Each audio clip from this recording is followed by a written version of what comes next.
how to organize and identify the athletes.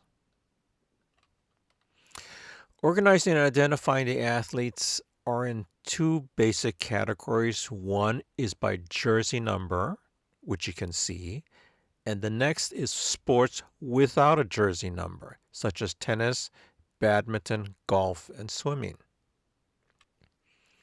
If you can see the jersey number, it's easy. You look at the jersey number and you match that up with your directory on the right. So number 16, who is serving, goes into number 16-setter directory. And you move all of her pictures into that directory. But what if you cannot see the athlete's number? Well, my favorite is their shoes. If you can match up a particular color shoe with a person, you don't have to see the number on their jersey. Just by seeing their shoe, you know who they are and you can move them into the correct directory. Note in the middle too, black is not always black. The shoe on the right is all black. The shoe on the left is black in the front and white in the back. So it's a little bit of a difference there. So you can identify two different players.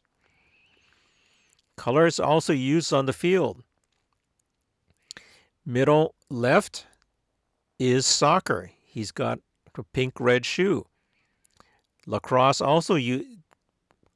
players also have different shoes. So you do the same thing for lacrosse. Middle picture in the middle, black knee pads. If you notice on the top row, you've got two girls with white knee pads. So that helps to differentiate them. Middle row right, girl with the black and gray helmet. Some of them don't wear helmets. So this is an identifier. On the directory, you can note black gray helmet. So when you just see the helmet, you don't have to see her number. You know who she is. Bottom left, sunglasses. That may be a particular style sunglass that the other players don't have. So once you can figure out that particular sunglass, you know who he is and you know what directory to put him into. Bottom, middle, and right, the hair. The guy has blue-green hair, so I don't have to see his number. Once I know that the guy with blue-green hair is, let's say, number 9, if I see that hair, I know it's number 9. Don't have to look for the number on his jersey. Girl on the right, blonde hair. The hair is covering the number. I don't know what number it is, but looking at another picture, I found, okay, she's number 10. So if I see that long blonde hair from the back, I know it's number 10. Sports without jersey numbers. You have to plan this in advance. All of the following sports have requirements that have to be done at the game or meet. It can't be done afterwards. Tennis. Take a lineup picture in rank order for that match. And I say for that match because the rank order may change. If someone is sick or injured, they will bring another person in and the order will change. For instance, if singles 2 is out sick, singles 3 and 4 move up and another person will be brought in as singles 4. Same thing with your doubles. That's why you need to take one of these for each match. What if you arrive at the meet late and they're already playing? How to rank order without the rank order picture. You do it in steps. This is a picture of the Carmel High School tennis courts. Court 1 is on the left. Court 7 is on the right. The yellow square indicates the courts that the girls' singles are played in. The purple square indicates the courts that the boys' singles are played in. Court assignments at Carmel. If you know the court number, you know the rank. On the left, girls, singles, Court 1, first singles. Court 2, second singles. Court 3, third singles. Court 4, fourth singles. Court 5, first doubles. Court 6, second doubles. Court 7, third doubles. And with the boys, we have a little bit of a shuffle. The doubles start in court 1 and the singles start in court 4. So, if you're on a particular court, you know what rank they are. So, how do we do this? Take a wide picture of the person that includes the court number. On the top left hand, you can see the court number in the red. So you've got the picture with the player and the court number. Court 7 on the bottom right is a little different because that's on the outside. It doesn't have a court number, but that's the only court with that green background. So if you've got a green background, you know it's court 7. Court 5, first doubles. You find a picture of both players. So we start with the picture on the left, which is one of the players with the court number in the red square. Then we find another picture that has her partner. So we've got both players in there now. Then we go back to the previous ranked picture. We replace the single picture with that picture of both players.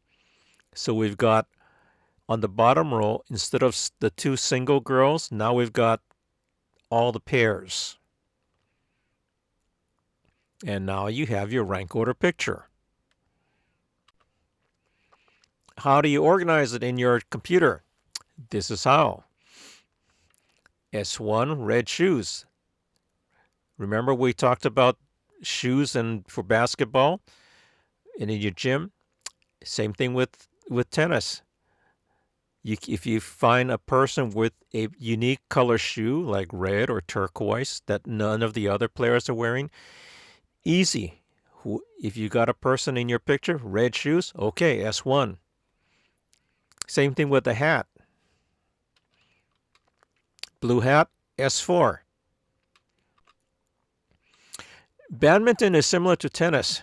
There is no number on the player's uniform.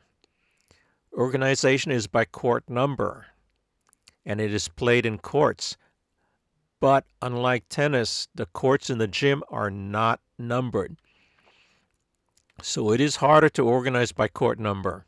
This is something we probably have to discuss with the coach and the athletic director. If you shoot from a loft, the perspective difference of your pictures for each court may help you identify each court. In other words, the pictures will look just a little bit different for each court because of the angle. Here are some samples of ID methods when you do not have a jersey number. Top left, red shoes, first singles. Top, middle, and right, we have two items. First, the hat. Middle is a blue hat. Right, white visor. Next difference is the uniform. Middle, mostly blue. Right has white stripes. Middle row, we have the guy with the blue-green hair. You may have that same situation in other sports, like let's say tennis. One person has blue-green hair. You can use that to identify who they are. Middle, golf. He's got whitish pants, different than someone with black pants or blue pants or brown. Right picture, badminton. What you do with badminton here in this picture, look at the background, the floor of the gym. The logo is in the middle of the gym, so by using the logo as a reference point, you can figure out that he is probably on court number 7. Bottom left. This is our green background. The girls are on court number 7. Also, their hat is different. One is wearing a white visor and the other is wearing blue. To the right, the two rackets. One is brown, one is green. Again, little clues to tell you who the player is. Golf. Like tennis, if possible, take a rank order picture. If you cannot take a rank order picture, take a picture of your team in each foursome during the match. This will be more difficult to order. Except for the order of the start, once they are on the course, there is nothing to indicate the order of the foursome. Okay, here is an example on the start. First tee, boys. We've got them in order. From top left, which is the first foursome, the first pair in the first foursome. The other pair is the opponent. 2, the second foursome. 3 is the third foursome. So we've got them in order going out. The rest of the team, bottom right, was done on the course. And on the right, you can see how we've got the golfers in the computer directory. 1A, 1B, 2A, 2B, 3A, 3B, and so forth. For the girls, we didn't do one on the first tee, so the ranked pictures were shot on the course. Lot more difficult because now we have to keep track of who's in which foursome. Once you can build this picture, you use it for reference to as you're going through all the rest of your pictures. So player 1A, 1B, 2A, 2B. So when you're editing the pictures and you've got a picture of one of them, you can go back to this picture and figure out, okay, who is she and what position? And that tells you which directory to put the picture into. Swimming. Swimming is done by races. Shoot a picture of the scoreboard, as shown on the bottom right, after each race. This is important because of the large number of races. In our case, we have 43 races in a meet. That's a lot of races to get the swimmers mixed up in. Later, you can look up who swam in each race and in which lane. The end. Thank you.